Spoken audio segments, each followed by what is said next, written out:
Salut les amis, j'espère que vous allez bien. On est parti pour la vidéo du jour. Aujourd'hui c'est jour de match, déplacement pour le Real ce soir en Andalousie pour affronter Cadix. Match à 21h dans le cadre de la 29e journée de Liga. Cadix qui lutte pour son maintien, une équipe qui est surtout reconnue pour sa solidité défensive, même s'il est vrai que cette année, les Andalous encaissent un petit peu plus de buts que sur les deux saisons précédentes, notamment. Cadix est aussi la deuxième plus mauvaise attaque de Liga, donc il va recevoir la meilleure attaque, le Real, avec ses 59 buts inscrits.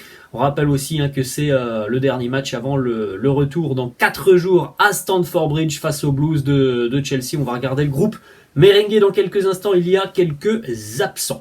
On continue les amis avec les deux unes des quotidiens madrilènes. Le quotidien Marca, la petite partie consacrée au Real, c'est sur la droite du quotidien Marca. Un plan B sans Vinicius et Kroos, donc voilà, on le sait déjà, Vinicius et Kroos ne font pas partie des joueurs qui seront ce soir du côté de Cadix. Ensuite, on continue avec la une du quotidien AS, une consacrée à Carlo Ancelotti. Estaré aquí la próxima campaña. Tout simplement, ce nouveau message hier en conférence de presse de Carlo Ancelotti. Je serai au Real Madrid la saison prochaine.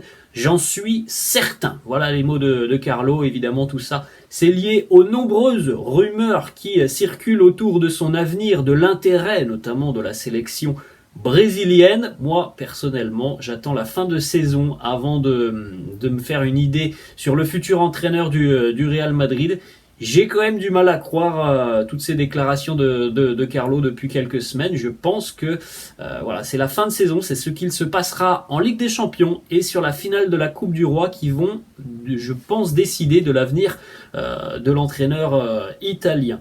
Mario Cortegana, journaliste Marca, qui lui aussi annonce que la priorité des deux Ancelotti, Carlo le papa et le fiston Davide, est de continuer au Real Madrid. Voilà, bon, il y a ces informations. Après, on a eu aussi d'autres informations qui sortaient il y a quelques semaines et qui annonçaient que Carlo allait certainement s'engager avec le Brésil. Difficile de démêler le vrai du faux. Voilà, je pense que le plus simple, c'est d'attendre la fin de saison et les résultats du Real sur les différentes compétitions encore en jeu. Petite information sur le dernier entraînement hier avant d'affronter cette équipe de Cadix ce soir. Vinicius et Toni Kroos sont restés au sein du gymnase. Ferland Mendy, évidemment absent de longue date, a poursuivi son processus de récupération. Petite photo assez sympa aussi. Eduardo Camavinga en salle de musculation. Sacré physique pour le défenseur français, enfin le défenseur milieu de terrain. On le voit un petit peu utilisé sur ces deux postes par Carlo Ancelotti, même par Didier Deschamps. Défenseur latéral ou milieu de terrain. En tout cas, on a un Kama qui depuis le début d'année 2023, le retour de la Coupe du Monde, est monstrueux et a gagné une place de titulaire, et ça c'est pas rien quand même pour lui qui depuis son arrivée au Real avait quand même beaucoup de mal à franchir ce petit palier, ou ce gros palier évidemment, de devenir un titulaire.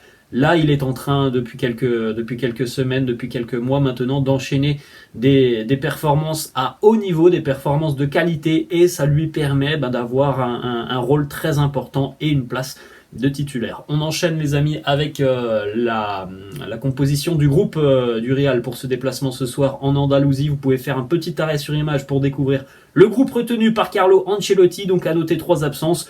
On l'a évoqué, Vinicius et Toni Kroos. On aura les raisons dans quelques instants. Et puis Ferland Mendy qui lui sera encore absent pendant quelques semaines. Une petite information, si vous regardez bien le groupe du Real, il n'y a aucun joueur de la Castilla qui a été convoqué par Carlo Ancelotti. Le pourquoi du comment, tout simplement parce que la Castilla est en pleine lutte pour une accession en deuxième division espagnole. Donc Carlo et Raúl, l'entraîneur de la Castilla, se sont mis d'accord.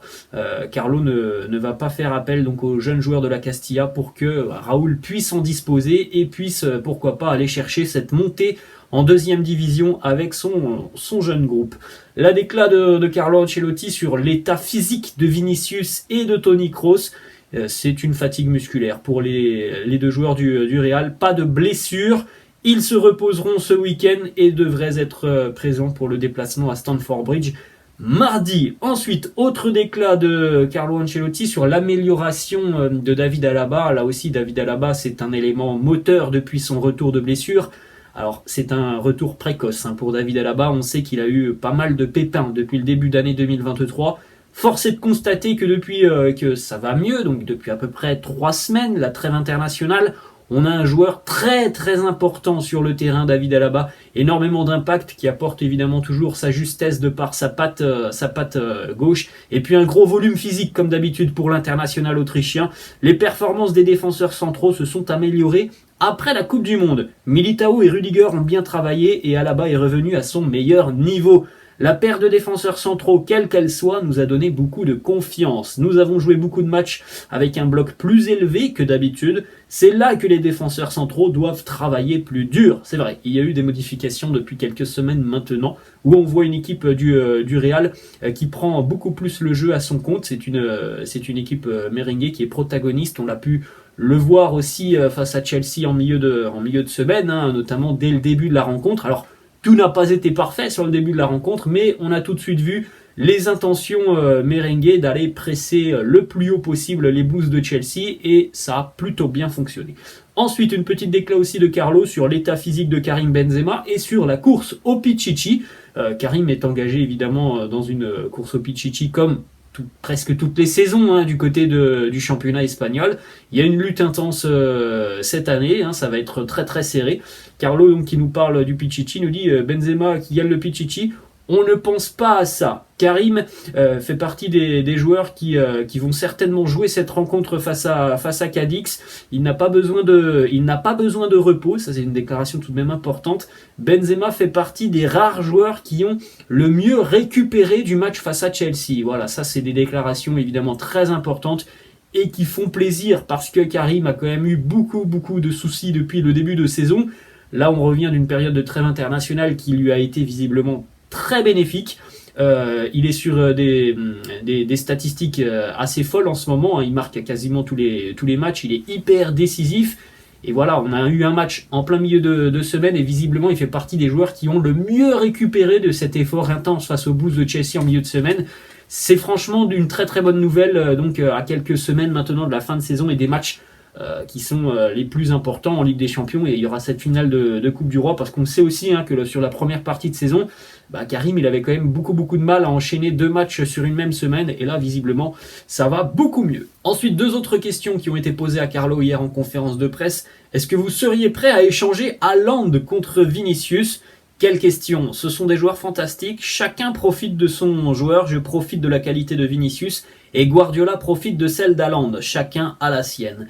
Petite question aussi évidemment sur les demi-finales de la Ligue des Champions. Alors on peut pas empêcher les journalistes de poser des questions sur le match le plus important, qui est évidemment celui de mardi. Ce soir, c'est un match de Liga. On sait très bien que la Liga est quasiment terminée pour le Real. Donc voilà, passage en demi-finale. Il nous dit il nous reste encore du chemin à parcourir. Nous devons encore jouer un match et tout peut arriver. Nous avons l'avantage, mais nous devons nous battre encore pendant 90 minutes. Dernière déclat de Carlo Ancelotti. Est-ce que Eden Hazard aura peut-être du temps de jeu ce soir du côté de Cadix ? Hazard titulaire, il aura peut-être des minutes, je ne sais pas. Voilà, ça peut être pourquoi pas un match où Eden peut avoir quelques minutes. Ça serait positif évidemment pour lui. Et puis, comme on le dit, voilà, ce match face à Cadix, il n'a pas énormément d'intérêt. Oui, l'Atlético est derrière. Après, bon, on va pas se mentir, terminer 2e ou 3e de Liga, ça a pas beaucoup d'incidence au final. Mais voilà, c'est un match ce soir qui pourrait donc permettre à certains joueurs qui jouent moins d'avoir quelques minutes. Ensuite, quelques déclarations du côté de Cadix. Sergio González, l'entraîneur de Cadix, premièrement, qui nous dit: si le Real veut nous battre, il va devoir très bien jouer. Le Real est un adversaire redoutable, une très grande équipe. Il est certain qu'ils pensent à la Ligue des Champions, mais ils sont prêts à jouer tous les 3 jours. Je suis sûr qu'ils donneront de l'importance à ce match. Dernière petite déclat de Sergio González. Avertissement pour le Real Madrid, s'ils veulent nous battre, ils vont devoir très bien jouer parce qu'ils auront en face d'eux un adversaire qui a beaucoup d'envie. Nous voyons tous les matchs restants comme des finales, ce sont des matchs importants. On va donner notre vie à chaque match, on veut gagner demain contre le Real parce que ce serait un gros coup de notre part. Cadix avait fait par exemple match nul la saison passée à domicile face au Real, alors c'était dans un autre contexte parce qu'il me semble que c'était lors de la 37e journée, c'était juste avant la finale de la Ligue des Champions et le Real était déjà champion d'Espagne, donc il n'y avait pas forcément grand intérêt sur ce match. C'est un peu le même cas ce soir pour les merengues, il n'y a pas forcément grand intérêt. En revanche, du côté des Andalous, c'est un match qui peut être important parce que voilà, Cadix lutte encore une fois pour son maintien cette saison. On va terminer les amis avec déjà premièrement les compositions d'équipes probables. La composition du quotidien AS, Thibaut Courtois dans les buts, Alaba Rudiger en charnière, Lucas Vazquez à droite, Nacho à gauche, Camavinga, Tchouaméni, Dani Ceballos au milieu de terrain, Rodrigo, Benzema, Asensio en attaque. Ensuite, la composition du quotidien Marca avec Courtois dans les buts, Alaba Rudiger en charnière, Lucas Vazquez à droite, Nacho à gauche, Camavinga, Tchouaméni, Ceballos milieu de terrain, Rodrigo, Benzema, Asensio. Comme vous pouvez le constater, c'est l'une des rares fois cette saison où le quotidien AS et le quotidien Marca nous sortent la même compo d'équipe probable. Souvent, on a quelques petits changements entre Marca et AS. Là, pour le coup, on a exactement la même compo. Alors, ça ne veut pas dire que ça sera celle-là, parce qu'on va attendre évidemment les choix de Carlo Ancelotti dans le courant de l'après-midi en fin de soirée. Mais en tout cas, on se dirige vers ce 11 avec une équipe qui a quand même beaucoup de qualité. Quelques changements par-ci par-là, avec notamment Ceballos et Tchouaméni qui reprendraient un petit peu de temps de jeu au milieu de terrain. Asensio et Rodrigo titulaires, évidemment Vinicius et Kroos ne sont pas là. On aurait aussi Lucas Vazquez côté droit en lieu et place de Dani Carvajal. On continue avec la composition d'équipe du Cadix Football Club que vous pouvez constater juste à côté de moi. Bon, en général, un Cadix c'est une équipe qui est assez bien organisée défensivement, donc voilà, on peut s'attendre à un match quand même assez compliqué ce soir en Andalousie. On termine deux informations, les amis. Premièrement, Vinicius qui a de nouveau été élu joueur du mois de mars. C'est le deuxième trophée consécutif pour le Brésilien, après notamment déjà le mois de février. On rappelle que le trophée de joueur du mois est décerné sur la base des votes des fans. Et on termine avec une information qui concerne déjà le match face à Chelsea dans quelques jours en Ligue des Champions. C'est plutôt une bonne nouvelle pour le Real, c'est plutôt une mauvaise nouvelle pour les Blues de Chelsea. Kalidou Koulibaly, le défenseur international sénégalais, est out pour affronter les merengues. Blessé, Koulibaly sera manquant donc pour cet affrontement face au Real. Voilà les amis, la fin de cette vidéo, j'espère que ça vous a plu. N'hésitez pas comme d'habitude à lâcher un petit pouce bleu, n'hésitez pas non plus à vous abonner à la chaîne, je vous laisse et je vous dis à la prochaine, ciao.